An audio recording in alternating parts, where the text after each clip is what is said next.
জয় শ্রীরাম। শুভ সকাল। চলে আসলাম গোবিন্দ রিল্যাক্সের সাথে। গোবিন্দ বিহার ছিলাম, চান করে কাজ দিয়ে চা খেয়ে যাচ্ছি এখন কন্ট্রোলে। রেশন পাওয়ার আছে, অটোতে বসে আছি।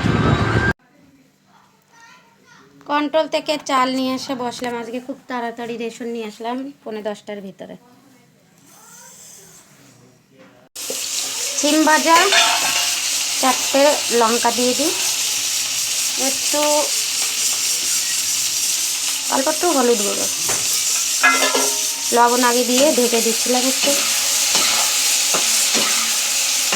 ভাত হচ্ছে, প্রেশারে সিম ভাজা আর কালকের টক ডাল মেয়েরা করেছিল, ওটা গরম করব। আর লাল শাকের টক তো আছেই, আগে একদিন রান্না করেছিলাম। আর মটরশুঁটি তখন শেষ, শাকগুলো বাজারে বিক্রি হয়। এই যে শাক দিয়ে, আর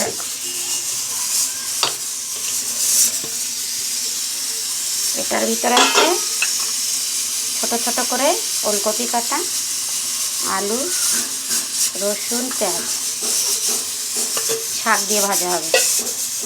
আর এই কালকের টক ডাল হয়ে গেল। এখন আপনাদের দেখাবো কি রান্না করলাম।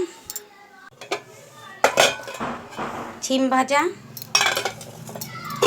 মটর শাক, ওলকপি, আলু দিয়ে ভাজা, ডাল, টক ডাল, ভাত আসে প্রেশারে, দুধ গরম, এই রান্না। ভাবলাম একা বসে আছি, মেয়ে দুটো গেল নাম কীর্তনে, কিছু বলি। বিকালে তো জানেন অনেকই কাজ থাকে, সব সময় ভিডিও করতে পারি না। আজ একটু শরীরটা খারাপ, বিকালে তো ওই কাপড়গুলো উঠিয়ে এনে ওইভাবে রেখে দিলাম, মেয়েরা ভাঁজ টাজ করলো, একটু হরিনাম হচ্ছে ওখানে গেল। একা বসে আছি, একটু টিভি দেখছি। 8টা বাজুক, ডাল ভাত রান্না করেছিলাম, শাক ভাজা, ওটা আছে পড়ে, খেয়ে তারপরে যাব।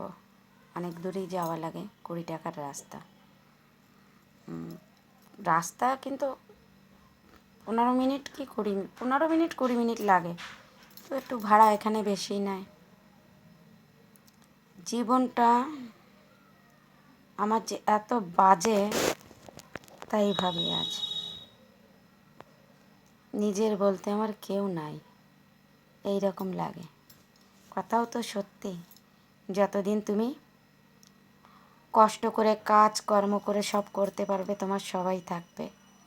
আস্তে আস্তে লাইনটা যখন বুড়োর রাস্তায় চলে যাবে, তখন কিন্তু কেউ কারণ নাই।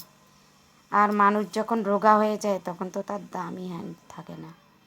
আমাদের বাড়িতেই আমি অনেক দেখি, আজ আমাদের ওর বাবার রোগ হয়ে গেছে, রোগা, ওনার কোনো দাম নেই, কেউ ওনারে সেই নজরটায় দেখে না, কেন উনি একটা বুড়ো রোগ।